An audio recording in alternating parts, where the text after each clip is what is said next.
अब हम लोग नेक्स्ट पढ़ते हैं। पंडित जवाहरलाल नेहरू की मृत्यु 1964 में हो गई।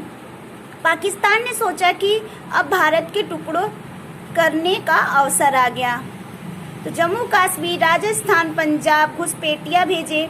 10 सितंबर 1965 को सवेरे 8 बजे थे। खेमकरण के सपाट खेतों में पाकिस्तानी टैंक आगे बढ़ने लगे और वहीं पे हवलदार अब्दुल हमीद भी तैनात था। अब्दुल हमीद जो था वो मशीन गन संभाले हुए था। एक जीप में सवार हवलदार अब्दुल हमीद ने ऐसी कमान संभाली जिससे कि क्या हुआ, दुश्मन के टैंकों को अपने गोले से तोड़ दिया। उससे भी पाकिस्तान टैंकों के आगे बढ़ने में कमी नहीं आई। दुश्मन के टैंकों ने हवलदार के चारों ओर घेरा डालना शुरू कर दिया।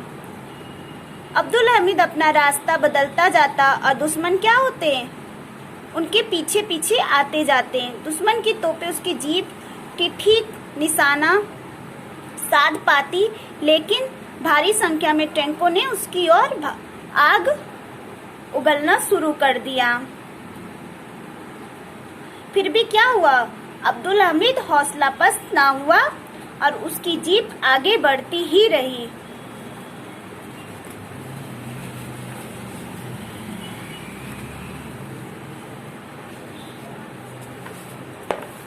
किस तरह अब्दुल हमीद अपनी साहस से दुश्मनों से लड़ता रहा।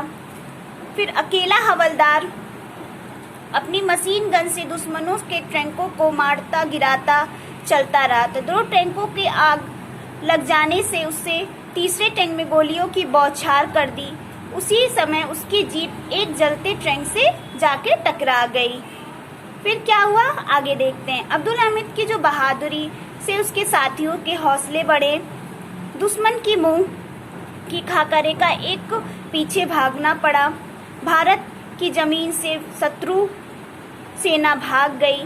बहादुर अब्दुल जो हमीद था भयानक रूप से घायल हो गया। उसका सारा शरीर जो था वो आग से जल गया था, आंखें खराब हो गई थी। अंत में क्या हुआ, अब्दुल हमीद शहीद हो गया।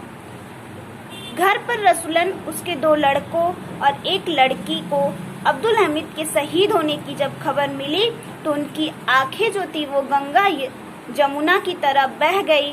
और बूढ़े माँ बाप की तो क्या कहना, वीर सैनिकों का मस्तक ऊंचा कर दिया।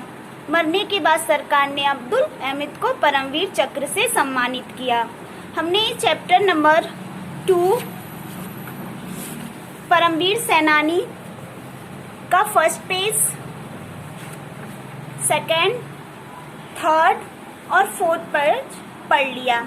हमें क्या एजुकेशंस मिलती है कि मातृभूमि की रक्षा करना हमारा कर्तव्य है। सच्चा नागरिक वही है जो अपने देश के लिए अपने प्राणों की बाजी तक लगा देता है। आई होप आप लोग को ये चैप्टर अच्छे से समझ में आया होगा। Thank you class.